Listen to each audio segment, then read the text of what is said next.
क्या था ये डीएसपी की बेटी का केस जो था? तो ये पुलिस में बहुत अच्छी पोस्ट पे थे, डीएसपी की पोस्ट पे थे। कहाँ रहते हो आप? इतना मैंने पूछा। तो मैंने उनको बताया कि आपके घर में मसानी को विपरीत में छोड़ा गया, कि बेटी के नाम से नहीं है, ये आपकी वाइफ के नाम से हैं जो आपके साथ है। अब उनकी वाइफ भी बहुत अच्छी ऑफिसर पोस्ट पे थी। तो मैंने बोला आप एक बार ऐसा करो, मेरी आंखों में देखो। तो जैसे ही मैंने उनको आंखों में देखा, उनके शरीर में हाजिरी आने लगी, उनका शरीर हिलने लगा, उनकी आंखें जो है घूमने लगी गोल गोल। तो जो मसानी क्रिया होती है वो बहुत ही खतरनाक क्रियाओं में से एक है। वो जल्दी से उतरती नहीं है, मारण होता है एक तरह। वो व्यक्ति को साथ लेके ही जाती है, क्योंकि उसको ये वचन लिए जाते हैं, तांत्रिक वचन लेते हैं उनसे कि आप जो है मारण करके ही वापस आएंगे।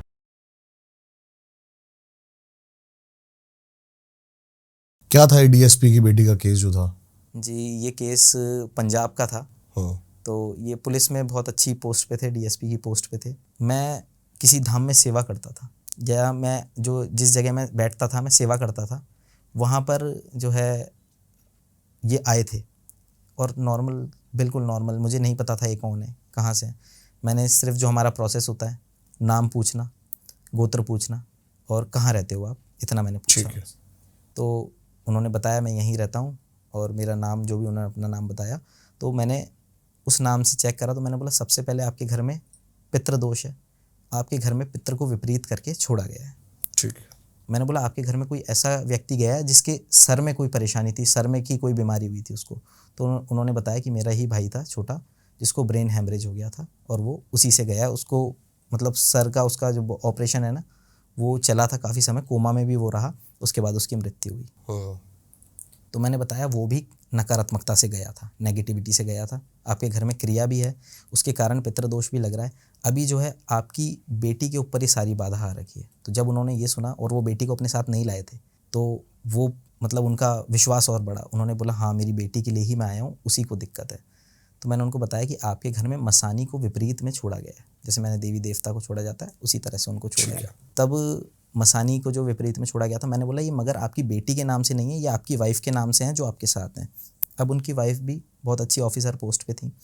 तो उन्होंने जो है एक तरह से नकार दिया कि नहीं नहीं, मुझे तो कोई परेशानी नहीं होती, मैं ठीक हूँ। तो मैंने बोला आप एक बार ऐसा करो, मेरी आंखों में देखो। मैंने उनको आंखों में देखा, उससे शक्तिपात होता है, जैसे मैंने कई वीडियोस भी इस पे डाली हुई हैं। तो जैसे मैंने उनको आंखों में देखा, उनके शरीर में हाजिरी आने लगी, उनका शरीर हिलने लगा, उनकी आंखें जो है घूमने लगी गोल गोल। हम नॉर्मली घुमा भी नहीं सकते, वो ऐसे गोल गोल घुमाने लगी और पीछे की तरफ गिरने लगी, चक्कर से उनको आने लगी। तो अब क्लियर हो गया कि प्रेत बाधा के कारण ही ये सारा हो रहा है।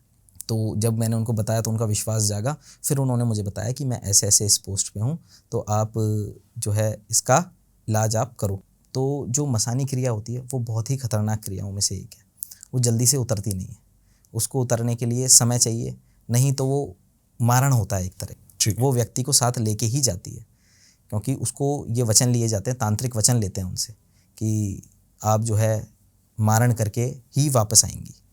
तो उनकी क्रिया को निकालने में हमें जो है 3 महीने का समय लगा। 3 महीने में हमने उसके चक्कर जो फिट्स आते थे उसको वो बंद कराए, जबकि डॉक्टरों ने कह दिया था कि ये मेंटली अनस्टेबल है, अब ये अपने जीवन को नहीं बिता पाएगी ढंग से। तो हमने उसका इलाज किया, 3 महीने के करीब उसको लगे इलाज होने में। फिर धीरे धीरे उनकी परेशानी बिल्कुल सॉल्व होनी स्टार्ट हुई।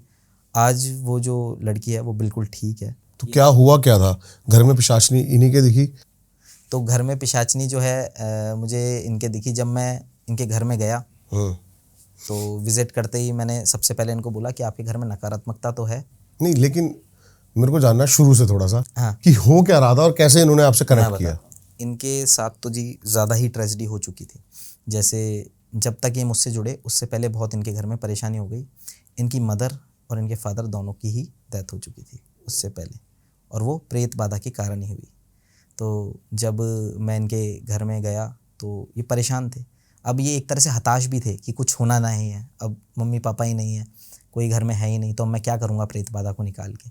परेशान हो रहे थे, उसके बावजूद भी पीड़ा होती थी, गलत रूप से जो चीज़ें दिखती थी, काम बिगड़ते थे, जॉब्स में भी जो है सेटलमेंट नहीं था, जो इनके थोड़ा सा रेंट का काम था वो भी प्रॉपर नहीं चलता था, मेंटली अनस्टेबल रहते थे। तो इन्होंने जो है एक बार लास्ट ट्राई की तरह इन्होंने मुझे बोला कि आप आके देखो एक बार। जब मैंने देखा तो इनके घर के अंदर की तरफ मैं जाने लगा, तो वहाँ एक कोने में मुझे 4-5 प्रेत खड़े हुए दिखे, जिसमें महिला थी, छोटे बच्चे थे, आदमी था, मतलब अलग अलग प्रेत। ठीक है। और वो सभी प्रेत एक कोने में खड़े हुए थे और उनके बंधन हो रखे थे। फिर मैं थक गया था, थोड़ा ट्रैवल करके आया था, तो उन्होंने बोला आप रेस्ट कर लो। जैसे ही मैं रेस्ट कर रहा था, मैंने आंख बंद करी थी कि मेरे फेस के सामने एक फेस आ गया। मैंने जैसे ही आंख खोली, वो असलियत में फेस मेरे सामने था, और वो एक महिला थी जो अजीब से फेस की थी। मतलब उसका फेस बहुत ही अलग दिख रहा था। उसका जो आधा हिस्सा था, कमर तक का हिस्सा, वो एक महिला की तरह था, और जो निचला हिस्सा था वो एक छिपकली की तरह था। वो इस तरह की थी। तो तब मैंने दृष्टि से मैंने उसको देख लिया, मैं नहीं पहचान सकता था वो क्या है। फिर मैंने अपने देवता को पुकारा, तो बाबा ने मुझे बताया कि ये पिशाचनी है। फिर हमने इलाज, ट्रीटमेंट स्टार्ट किया। लंबा केस था, 8-9 महीने करीब इनका समय लगा, और वो पिशाचनी का तत्व तो हमने 2-3 महीने में हटा दिया था। 8-9 महीने में मतलब इनका घर पूरा क्लीन। इनके घर के जो भी मृत्यु हुई थी, जब वो अकाल मृत्यु गए हैं प्रेत बाधा के कारण, तो उनकी मुक्ति नहीं होनी थी। दूसरा, बच्चों से मोह, माता पिता थे, बच्चों से मोह तो होता ही है, तो उनका मोह तत्व ख़त्म करा और उनको मुक्ति प्रदान करी। तो उस समय में थोड़ा समय लग गया। इनको भी मैंने सेवा बताई, इन्होंने भी करी, मैंने अपनी तरफ से भी करी। फिर इन्होंने मुझसे दीक्षा ली। हमने इसमें जो बात करी षट कर्मों की बात नहीं करी, क्या अपन षट कर्मों का भी इलाज करते हैं? मारण, मोहन, उच्चाटन? बिल्कुल करते हैं। ठीक है। जो मारण, मोहन, उच्चाटन, वशीकरण, स्तंभन, ये जो सारी चीज़ें होती हैं, ये तंत्र की ही जो है विद्या है। ठीक है। अब जब हम मारण किया गया है, तो उसमें कोई ना कोई प्रेत भेजा गया है, या तांत्रिक का संकल्प बहुत मजबूत होता है। संकल्प से आप किसी भी व्यक्ति को ठीक भी कर सकते हैं, जो है उसका मारण भी कर सकते हैं। जैसे अगर कोई साधक है, जैसे मैं साधक हूँ, तो मैं किसी के लिए अहित चाहूँगा ना, तो उसके लिए मुझे कोई तंत्र करने की ज़रूरत नहीं पड़ेगी। मैं एक विचार करूँगा मन में कि ये व्यक्ति, इसके साथ ऐसा हो रहा है, मैं ध्यान कर रहा हूँ, धारणा कर रहा हूँ कि इस व्यक्ति के पैर को जो है नुकसान हो रहा है, इसके शरीर को नुकसान, उसको होना स्टार्ट हो जाएगा। क्या बात है। ये ध्यान की शक्ति है, जप की शक्ति। मगर जब ये आपको शक्ति प्राप्त होती है, सद्बुद्धि भी प्राप्त होती है कि ऐसा कुछ करना नहीं है। आपको ये ध्यान करना है कि दूसरा व्यक्ति ठीक हो रहा है, आपका संकल्प वो रहना चाहिए। बिल्कुल सही बात। तो षडकर्म जब हम हटाते हैं, तो इसके लिए भी हम भगवान शंकर से प्रार्थना करते हैं। तांत्रिक की अगर ज़रूरत पड़ती है, तो हम उसकी सिद्धियाँ भी उठा लेते हैं। क्या बात है जी। थोड़ी बहुत रेमेडीज़ की बात कर लेते हैं। क्या क्या रेमेडीज़ अपन दे सकते हैं अपनी प्यारी जनता को जो अब तक वेट कर रही है? हाँ जी, देखिए, रेमेडीज़ हम इस प्रकार से दे सकते हैं कि जो भी लोग नकारात्मकता से पीड़ित हैं, सबसे पहले तो वो जप करें। जप जो वो मंत्र करना चाहे, वो किसी भी धर्म से हो, वो उसी मंत्र को उच्चारित करते रहें। ठीक है। रेगुलर रूप से करते रहें। अगर ओम नमः शिवाय ओम मंत्र करें तो बहुत ही अच्छा है, नहीं तो वो जो करना चाहें कर सकते हैं। मंत्र के आगे पीछे ओम लगा के जप करने से आपके मंत्र की ऊर्जा जो है सुनिश्चित रहती है, उसको कोई प्रेत नहीं खा सकता, इसीलिए हम कहते हैं। साथ ही उनको अपना ऑरा क्लीन, जो भी ऑरा क्लीन करना चाहते हैं, भक्ति करते हैं बहुत सारे लोग, जो कि मेरे पास ऐसे साधक आते हैं जो खुद गद्दी लगाते हैं, उनकी गद्दियाँ चल रही हैं सालों से, तो उन लोगों को भी मलिनता लग जाती है, उनको परेशानियाँ हो जाती हैं, उनके ऊपर तांत्रिक दोबारा क्रिया कर देता है। तो ये मार्ग है कि अगर आप तामसिक मार्ग में रहोगे तो आपके ऊपर क्रिया आ सकती है। अगर आप सिद्धियाँ रखोगे तो आपकी सिद्धि के बंधन भी हो सकते हैं, क्योंकि वो सिद्धि एक प्रेत रूप है। तो हमें सिद्धियों की तरफ नहीं बढ़ना चाहिए। तो मैं जो रेमेडी उन लोगों को भी मैं बताता हूँ कि आप घर पे ही अपना इलाज कैसे करें। घर पे इलाज करने के लिए आप सबसे पहले मंत्र जप के साथ ही अपना ऑरा क्लीन करें। उसके लिए मैं एक विधि बताता हूँ। हाँ जी। कपूर होता है। हाँ। कपूर आप जो है अपनी मुट्ठी में रखेंगे, दोनों मुट्ठियों बंद करके भगवान शंकर का ध्यान करें, और कम से कम 10 मिनट, ज़्यादा से ज़्यादा आधा से 1 घंटा आप जप करें। ठीक है। जप करने के पश्चात आपको परेशानी होगी। जिसको बाधा ज़्यादा है, उसके हाथ वाइब्रेट होने स्टार्ट हो जाते हैं, उसको शरीर में जलन होनी स्टार्ट हो जाती है, उसको नाम जप नहीं किया जाएगा, उसको मलिन विचार आएंगे, सेक्सुअल विचार आने लग जाएंगे। उसको लगेगा कोई महिला और कोई पुरुष जो है इस अवस्था में, मलिन अवस्था में उसको दिख रहे हैं। कोई बात नहीं, लेकिन ये थोड़े टाइम तक करते रहना है। ये करते रहना है, छोड़ना दिख रहे हैं तो दिखने दो। आपको ध्यान हटा लेना है। बिल्कुल सही बात है। आपको अगर ये हो रहा है तो आप भगवान शिव की तस्वीर रखिए, उनकी आंखों में देखिए और बस उनको देखते रहिए। कई लोग घबरा जाते हैं, छोड़ देते हैं, इन विचारों से छोड़ देते हैं। वो सोचते हैं, लेकिन ये विचार बाहर निकलने के बाद ही साफ, हाँ, वो उनको भगवान के प्रति ये विचार आने लग जाते हैं। जैसे कई मेरे क्लाइंट्स जो हैं मुझे बताते हैं कि हमें भगवान के प्रति गलत विचार आ रहे हैं, गंदगी दिख रही है।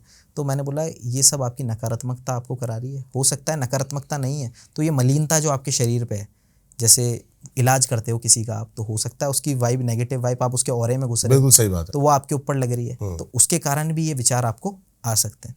तो आपको ज़्यादा इसके बारे में सोचना नहीं है। अगर ध्यान करने से ऐसे विचार आ रहे हैं, ध्यान बंद कर दो।